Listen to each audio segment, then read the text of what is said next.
हिंदी भाषा का संवैधानिक विकास, इसमें हमने बोलियां पढ़ ली थी। अब है हिंदी राजभाषा के रूप में। हिंदी को राजभाषा के रूप में कब स्वीकार किया गया? राजभाषा क्या होती है?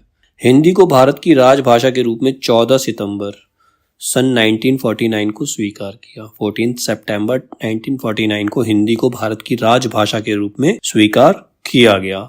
इसके बाद संविधान में राजभाषा के संबंध में धारा 343 से 351 तक की व्यवस्था की गई। अब इसमें धाराएं बनाई गई 343 से 351 तक। धारा 343, 344, 345, 346 ऐसे 351 तक इसकी व्यवस्था की गई।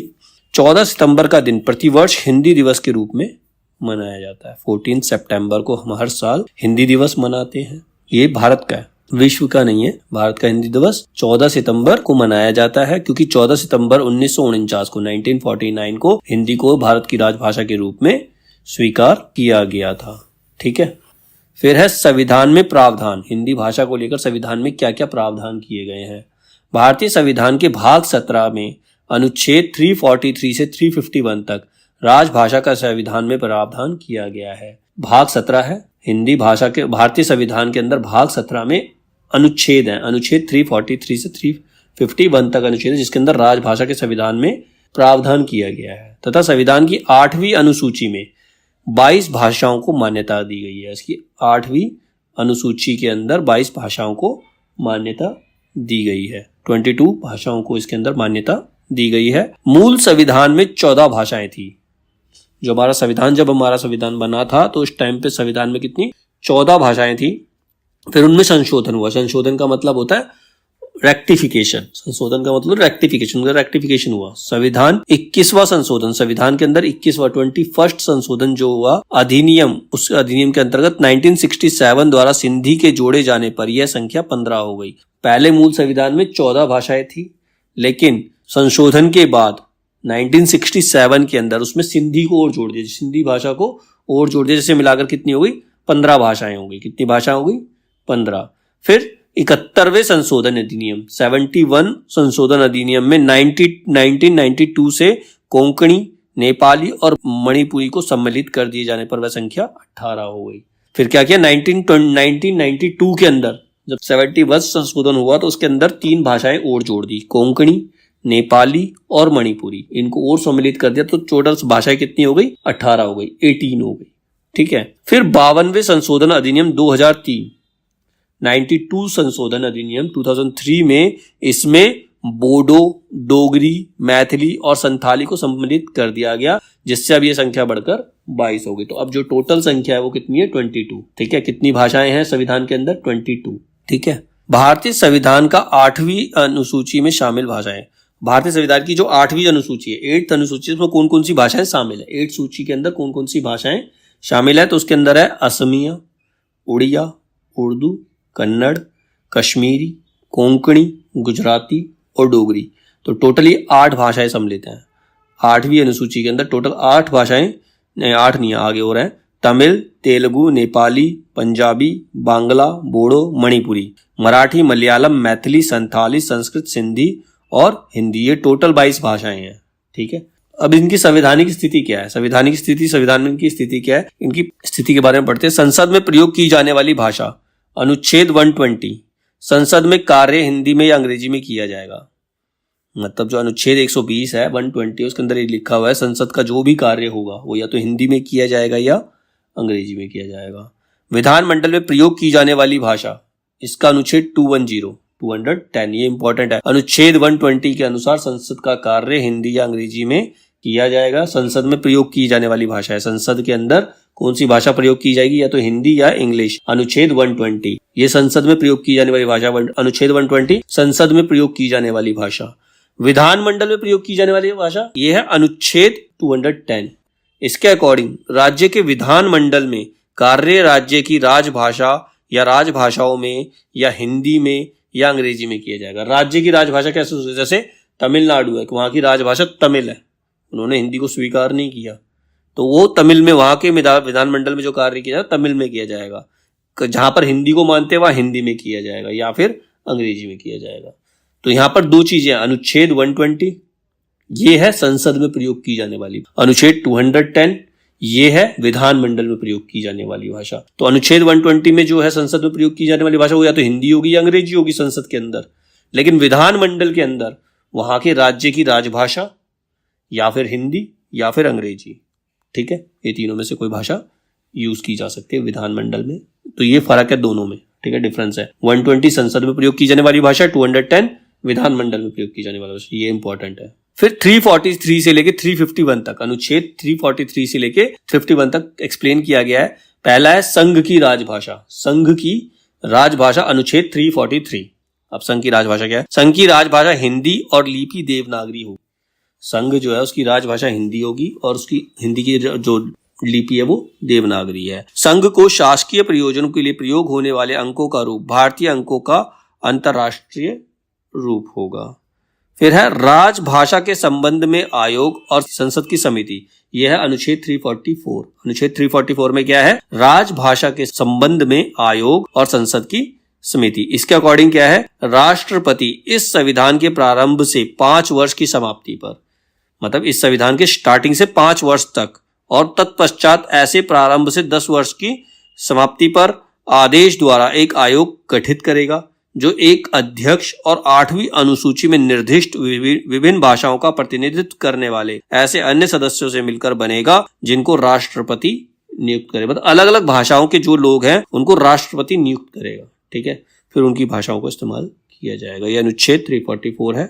अनुच्छेद 344 के बाद 345, इसके अंदर क्या है? राज्य की राजभाषा या राजभाषाएं। राजभाषा एक भी हो सकती है और अलग अलग राजभाषाएं भी हो सकती है किसी राज्य की। किसी राज्य का विधानमंडल विधि द्वारा उस राज्य में प्रयोग होने वाली भाषाओं में से किसी एक या अधिक भाषाओं को या हिंदी को उस राज्य के सभी या किन्हीं शासकीय प्रयोजनों के लिए प्रयोग की जाने वाली भाषा या भाषाओं के रूप में अंगीकार कर सकेगा। पर्टिकुलर एरिया का विधानमंडल होता है, ठीक है, उसमें एमएलए नियुक्त किए जाते हैं। तो विधानमंडल एक पर्टिकुलर एरिया का होता है, तो वहां का जो भी सदस्य होगा, वो विधानमंडल का जो भी हेड होगा, ठीक है, वो क्या करेगा? अपने राज्य में इस्तेमाल होने वाली भाषाओं में से किसी एक भाषा को संसद के कार्य के लिए, मतलब अपने शासकीय प्रयोजन के लिए इस्तेमाल कर सकते हैं। या फिर वो ये भी कह सकता है हिंदी का प्रयोग किया जाए, वो ये भी कह सकता है अंग्रेजी का प्रयोग करो, किसी भी एक भाषा को वो राजभाषा के रूप में स्वीकार कर लेगा। तो ये है अनुच्छेद 345। फिर है अनुच्छेद 346। इसमें क्या है? एक राज्य और दूसरे राज्य के बीच या किसी राज्य और संघ के बीच पत्रादि की राजभाषा, मतलब एक राज्य दूसरे राज्य से बातचीत कर रहा है, पत्र लिख रहा है, तो किस भाषा में किया जाए, ये लिखा गया है अनुच्छेद 346 के अंदर।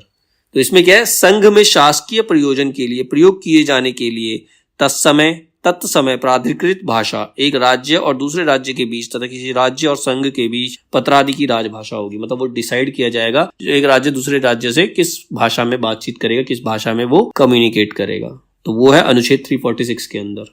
फिर है अनुच्छेद 347। इसमें क्या है? किसी राज्य की जनसंख्या के किसी भाग द्वारा बोली जाने वाली भाषा के संबंध में विशेष उपबंध। मतलब एक राज्य है, उसका एक बहुत बड़ा एरिया है, जैसे मान लो दिल्ली का राज्य, दिल्ली में उत्तम नगर एक बहुत बड़ा एरिया है, ठीक है, तो यहाँ के लोग एक अलग भाषा का इस्तेमाल करते हैं, तो उसके बारे में क्या प्रावधान है? तो ये प्रावधान दिया गया अनुच्छेद 347 के अंदर। किसी राज्य की जनसंख्या का पर्याप्त भाग ये चाहता है कि उसके द्वारा बोली जाने वाली भाषा को राज्य द्वारा मान्यता दी जाए, तो राष्ट्रपति निर्देश दे सकेगा कि ऐसी भाषा को उस राज्य में सर्वत्र या किसी भाग में ऐसे प्रयोजन के लिए जो वह निर्दिष्ट करे शासकीय मान्यता दी जाए। जैसे कि अभी हम चेन्नई गए, वहां पर वो लोग ना तो हिंदी बोलते हैं ना अंग्रेजी बोलते हैं, उनको अपनी तमिल भाषा को इस्तेमाल करना है, तो उन्होंने परमिशन ले रखी है कि वो अपनी उनकी जो राजभाषा है वो तमिल ही है, तो वो तमिल में ही कम्युनिकेट करेंगे। तो ये डिसीजन कौन लेता है? ये भी राष्ट्रपति लेता है। राष्ट्रपति निर्देश देता है, तब जाके वो अपनी भाषा को स्वीकार कर सकते हैं। 6 है उच्चतम न्यायालय और उच्च न्यायालयों में और अधिनियमों, विधेयकों आदि के लिए प्रयोग की जाने वाली भाषा। अनुच्छेद 348 के अंदर हाई कोर्ट और सुप्रीम कोर्ट में कौन सी भाषा इस्तेमाल की जाएगी, इसका प्रावधान दिया गया है। जब तक संसद विधि द्वारा अन्यथा उपबंध ना करे, मतलब संसद के द्वारा कोई कमिटमेंट ना किया जाए, तो उच्चतम न्यायालय और प्रत्येक उच्च न्यायालय में सभी कार्यवाहियां अंग्रेजी भाषा में होगी। अगर संसद उन्हें आदेश देगा कि हिंदी में तुम कर सकते हो, तो ही वो हिंदी का इस्तेमाल या किसी और भाषा का इस्तेमाल करेंगे, नहीं तो उनकी जो कार्यवाही है वो इंग्लिश में ही होगी, सुप्रीम कोर्ट और हाई कोर्ट के अंदर, ठीक है। अनुच्छेद 349, इसमें भाषा से संबंधित कुछ विधियां अधिनियमित करने के लिए विशेष प्रक्रिया, मतलब भाषा से संबंधित कुछ विधियां, कुछ कानून बनाने पड़ते हैं, तो उसके लिए कुछ विशेष प्रोसेस होता है, वो अनुच्छेद 349 के अंदर दिया गया है। भाषा के लिए उपबंध करने वाला कोई विधेयक या संशोधन संसद के किसी सदन में राष्ट्रपति की पूर्व मंजूरी के बिना पुनर्स्थापित या प्रस्तावित नहीं किया जाएगा। मतलब भाषा के लिए कोई भी अगर कानून बनाना है या किसी कानून में कुछ बदलाव करना है तो राष्ट्रपति से पहले परमिशन लेनी पड़ेगी। उसकी परमिशन के बिना उसमें कोई भी परिवर्तन या संशोधन नहीं किया जा सकता। 8 है अनुच्छेद 350। अनुच्छेद 350 में क्या है? प्राथमिक स्तर पर मातृभाषा में शिक्षा की सुविधाएं, मतलब प्राइमरी लेवल पर वहां मातृभाषा उनकी मदर टंग के अंदर उन्हें प्राथमिक शिक्षा दी जाए। तो ये अनुच्छेद 350 में प्रावधान है। जैसे बंगाल है, कलकत्ता है, तो वहां पर बच्चों को जो प्राथमिक शिक्षा है वो बंगाली भाषा में ही दी जाए। ठीक है, तो इसके लिए प्रावधान जो है वो अनुच्छेद 350 के अंदर है। प्रत्येक राज्य और राज्य के भीतर प्रत्येक स्थानीय प्राधिकारी भाषाई अल्पसंख्यक वर्गों के बालकों को शिक्षा के प्राथमिक स्तर पर मातृभाषा में शिक्षा की पर्याप्त सुविधाओं की व्यवस्था करने का प्रयास करेगा।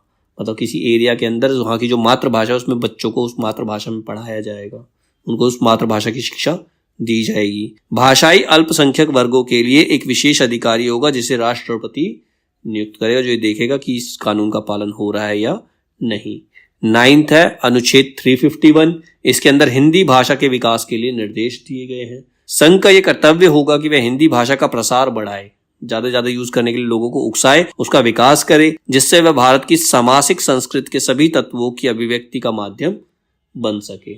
मतलब हिंदी का विकास होगा तो पूरा देश हिंदी में आपस में कम्युनिकेट कर पाएगा। अब ये तो अनुच्छेद 351 तक, 343 से 351 तक। अब कुछ फैक्ट्स हैं इसके बारे में। अनुच्छेद 343 से 351 तक के फॉर्मूले को आयंगर फॉर्मूला भी कहते हैं। हिंदी को संघ की राजभाषा बनाने का जो प्रस्तावक थे श्री गोपाल स्वामी अयंगार। अब हिंदी को संघ की राजभाषा बनाने के लिए किसने कहा था? श्री गोपाल स्वामी अयंगार ने कहा था, इसीलिए इसको अयंगार फॉर्मूला कहते हैं। अनुच्छेद 343 351 को क्वेश्चन बन सकता है कि हिंदी को संघ की राजभाषा बनाने का प्रस्ताव किसने दिया? तो ये प्रस्ताव दिया था श्री गोपाल स्वामी अयंगार ने। ठीक है। प्रथम राजभाषा आयोग का गठन राष्ट्रपति ने 1955 में किया। पहली राजभाषा आयोग का जो गठन हुआ था वो 1955 में हुआ था और इसका गठन जो किया था वो राष्ट्रपति ने किया था। इसके अध्यक्ष थे बाल गंगाधर खेर और उसके जो हेड थे वो थे बाल गंगाधर खेर। किसके हेड? प्रथम राजभाषा आयोग के जो हेड थे वो बाल गंगाधर खेर थे और इसका जो गठन किया था वो राष्ट्रपति ने किया था, 1955 में किया था। राजभाषा आयोग के सदस्यों की संख्या जो थी 21। राजभाषा जो आयोग गठन किया गया था उसके सदस्यों की संख्या 21 थी। ठीक है। अब इसके थर्ड है संविधान के भाग 5 के अंतर्गत पार्ट 5 के अनुसार अनुच्छेद 120 आता है। अनुच्छेद 120 संसद में प्रयोग की जाने वाली भाषा। ठीक है, जो संसद की भाषा से संबंधित है। वो किससे संबंधित है? संसद की भाषा से। जबकि भाग 6 के अंतर्गत अनुच्छेद 210 आता है, 210 आता है। मतलब भाग 5 के अंतर्गत अनुच्छेद 120 आता है, संसद की भाषा से संबंधित है, और भाग 6 के अंतर्गत अनुच्छेद 120 आता है जो कि विधानमंडल की भाषा से संबंधित है। ठीक है, ये हमने पहले भी पढ़ा था। फिर है विश्व हिंदी दिवस। हमने पहले तो पढ़ा था 14 सितंबर को मनाया जाता है भारतीय हिंदी दिवस। अब विश्व हिंदी दिवस कब मनाया जाता है? भारत के पूर्व प्रधानमंत्री मनमोहन सिंह ने 10 जनवरी 2006 को प्रतिवर्ष विश्व हिंदी दिवस के रूप में मनाए जाने की घोषणा की थी। तो विश्व हिंदी दिवस 10 जनवरी को मनाया जाता है और ये शुरू हुआ था 10 जनवरी 2006 से। इसको स्टार्ट किया था डॉक्टर मनमोहन सिंह ने, जो हमारे प्रधानमंत्री थे उस समय के। ठीक है, उसके बाद से भारतीय विदेश मंत्रालय ने विदेश में 10 जनवरी 2006 को पहली बार विश्व हिंदी दिवस मनाया। और इंडिया के बाहर विश्व हिंदी दिवस कब मनाया गया? 10 जनवरी 2006 को। ठीक है, इंडिया के अंदर तो हम 14 सितंबर को मनाते हैं। ठीक है, हिंदी दिवस, लेकिन जो विश्व है, बाहर के लोग 10 जनवरी को हिंदी दिवस मनाते हैं। ठीक है, अब 10 जनवरी ही क्यों? विश्व में हिंदी का विकास करने और इसे प्रसारित करने के उद्देश्य से विश्व हिंदी सम्मेलन शुरुआत की गई। मतलब विश्व के अंदर हिंदी सम्मेलन किए गए, जैसे कुमार विश्वास अलग अलग जाकर हिंदी में अपने लेक्चर्स वगैरह देता है या फिर कविताएं वगैरह बोलता है, लोगों को मोटिवेट करता है, तो वो सम्मेलन ही होते एक तरह से। तो विश्व में हिंदी का विकास करने और इसे प्रसारित करने के उद्देश्य से विश्व हिंदी सम्मेलनों की शुरुआत की गई और प्रथम ही विश्व हिंदी सम्मेलन 10 जनवरी 1975 को नागपुर में आयोजित हुआ था। तो जो पहला हिंदी सम्मेलन हुआ था नागपुर में हुआ था और 10 जनवरी 1975 को हुआ था। तो इसीलिए 10 जनवरी को ही विश्व हिंदी दिवस मनाया जाता है। विश्व हिंदी 10 जनवरी को क्यों मनाया जाता है? क्योंकि 10 जनवरी 1975 को नागपुर के अंदर पहला हिंदी सम्मेलन आयोजित हुआ था। इसीलिए इस दिन को विश्व हिंदी दिवस के रूप में मनाया जाता है। Fiji, Mauritius, Guyana, Suriname, Nepal और संयुक्त अरब अमीरात की जनता भी 10 जनवरी को ही विश्व हिंदी दिवस मनाती है। ठीक है। 5 है 14 दिसंबर 1900 में राजेंद्र सिंह का जन्म हुआ था। 1900 सेंचुरी के अंदर 14 सितंबर 1900 में राजेंद्र सिंह का जन्म हुआ, जिन्होंने हिंदी के लिए बहुत प्रयास किया था। इसीलिए भारत में हिंदी दिवस 14 सितंबर को मनाया जाता है। ठीक है। इसीलिए 14 सितंबर 1949 को संविधान सभा ने एक मत में यह निर्णय लिया कि हिंदी ही भारत की राजभाषा होगी, और तभी से 14 सितंबर को हिंदी दिवस भारत के अंदर मनाया जाता है। ठीक है। फिर 1918 इंदौर में संपन्न 8वें हिंदी सम्मेलन की अध्यक्षता करते हुए महात्मा गांधी ने कहा था, 1918 के अंदर 8वां हिंदी सम्मेलन हुआ था जिसके अध्यक्ष थे महात्मा गांधी। उन्होंने कहा, मेरा यह मत है कि हिंदी को ही हिंदुस्तान की राष्ट्रभाषा बनने का गौरव प्रदान करें। हिंदी सब समझते हैं और इसे राष्ट्रभाषा बनाकर हमें अपना कर्तव्य पालन करना चाहिए। तो ये प्रस्ताव किसने रखा था? महात्मा गांधी ने रखा था। 8वें हिंदी सम्मेलन में उन्होंने ये प्रस्ताव रखा था। 1918 हिंदी प्रचार सभा की स्थापना, मतलब दक्षिण भारत में लोग हिंदी नहीं बोलते, साउथ में लोग हिंदी नहीं बोलते, तो वहां पर उन्होंने हिंदी प्रचार सभा की स्थापना की थी 1918 के अंदर। 1929 हिंदी शब्द सागर का प्रकाशन, हिंदी शब्द सागर का प्रकाशन कब हुआ? 1929 के अंदर। अब हिंदी के विकास हेतु सरकारी प्रयास, अब हिंदी के विकास के लिए गवर्नमेंट ने कब कोशिश करनी शुरू की, प्रयास करने शुरू किए? राजभाषा विधायी आयोग 1961 में बना। ठीक है। इसे समाप्त कर दिया गया, मतलब राजभाषा विधायी आयोग जो था 1961 में बना था। वैज्ञानिक एवं तकनीकी शब्दावली आयोग, ये भी 1961 में। राजभाषा अधिनियम 1963, इसमें 1967 में संशोधन किया गया। 1963 के अंदर राजभाषा अधिनियम बनाया गया और 1967 में इसमें संशोधन किया गया, रेक्टिफिकेशन किया गया। राजभाषा संकल्प 1968 में, राजभाषा संकल्प जो है वो 1968 में लिया गया। राजभाषा नियम 1976, राष्ट्रभाषा के नियम 1976 में, इसमें कुल 12 नियम थे, कुल 12 नियम थे। भाषाई आधार पर पत्र व्यवहार हेतु केंद्रीय कार्यालयों को 3 भागों में बांट दिया गया, मतलब भाषाई आधार पर पत्र व्यवहार हेतु केंद्रीय कार्यालयों को, जो सेंट्रल कार्यालय थे, उनको 3 भागों में बांट दिया गया था। 1996 महात्मा गांधी अंतर्राष्ट्रीय हिंदी विश्वविद्यालय की वर्धा में स्थापना, अगस्त 1999, मतलब महात्मा गांधी ने अंतर्राष्ट्रीय हिंदी विश्वविद्यालय में वर्धा में स्थापना की इसकी। फिर है विश्व हिंदी सचिवालय की संकल्पना को मूर्त रूप देने के लिए, मूर्त मतलब लाइव रूप देने के लिए भारत और मॉरिशस की सरकारों के बीच 20 अगस्त 1999 को एक समझौता ज्ञापन संपन्न किया गया। 12 नवंबर 2002 12 नवंबर 2002 को मॉरिशस के मंत्रिमंडल द्वारा विश्व हिंदी सचिवालय अधिनियम पारित किया गया। तो विश्व हिंदी सचिवालय अधिनियम कब पारित किया गया? 12 नवंबर 2002 को, और ये मॉरिशस में पारित किया गया था। और भारत सरकार तथा मॉरिशस की सरकार के बीच 21 नवंबर 2001 को एक द्विपक्षीय करार संपन्न किया गया था। विश्व हिंदी सचिवालय ने 11 फरवरी 2008 से औपचारिक रूप से कार्य करना शुरू किया। तो विश्व हिंदी सचिवालय ने औपचारिक रूप से, कानूनी रूप से कब कार्य करना शुरू किया था? 11 फरवरी 2008 से। फिर 26 जनवरी 1950 संविधान लागू हुआ। इस दिन 26 जनवरी 1950 को हमारा संविधान लागू हुआ। उससे पहले सारी चीजें बन रही थी, संविधान बनाया जा रहा था। तो लागू कब हुआ था? 1950 में, 26 जनवरी 1950 को। तभी हम गणतंत्र दिवस मनाते हैं, रिपब्लिक डे मनाते हैं। संविधान लागू हुआ, तदनुसार उसमें किए गए भाषाई प्रावधान, उसके अंदर कुछ भाषाई प्रावधान किए गए। अनुच्छेद 120 और 210 तथा 343 से 351 तक लागू हुए। ये सारे अनुच्छेद लागू किए गए। वैज्ञानिक तकनीकी शब्दावली के लिए शिक्षा मंत्रालय ने सन 1950 में बोर्ड की स्थापना की, मतलब साइंटिफिक जो भी कार्य होंगे उसके अंदर हिंदी का इस्तेमाल हो। तो इसमें शिक्षा मंत्रालय ने 1951 में बोर्ड की स्थापना की। सन 1952 में बोर्ड के तत्वाधान में शब्दावली निर्माण का कार्य प्रारंभ हुआ। शब्दावली मतलब डिक्शनरी बनाई गई इसकी, मतलब जो साइंटिफिक वर्ड्स हैं उसको हिंदी में डिक्शनरी उसकी बनाई गई 1952 में। ठीक है। शिक्षा मंत्रालय द्वारा हिंदी भाषा का प्रशिक्षण ऐच्छिक तौर पर प्रारंभ किया गया, मतलब हिंदी भाषा का प्रशिक्षण मतलब ट्रेनिंग, हिंदी भाषा की ट्रेनिंग, जो चाहता उसके लिए, जो नहीं चाहता उसके लिए नहीं, जो चाहते हैं उनको हिंदी भाषा की ट्रेनिंग देना शुरू किया शिक्षा मंत्रालय ने। ठीक है। मोटूरी सत्यनारायण तथा अन्य हिंदी सेवियों के प्रयत्न से सन 1952 में अखिल भारतीय हिंदी परिषद की स्थापना आगरा में की गई। तो अखिल भारतीय हिंदी परिषद की स्थापना कहां पर की गई?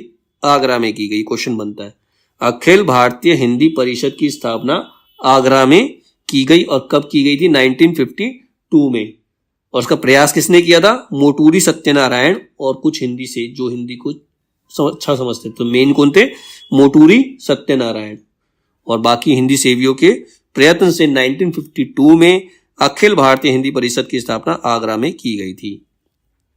इसी परिषद के प्रयत्न से 1962 में आगरा में केंद्रीय हिंदी निदेशालय बना। तो केंद्रीय हिंदी निदेशालय कब बना? 1962 में। और इसका प्रयास किया था भारतीय हिंदी परिषद, अखिल भारतीय हिंदी परिषद ने इसका प्रयास किया था। उसके प्रयत्न के परिणाम स्वरूप 1962 में आगरा में केंद्रीय हिंदी निदेशालय बना।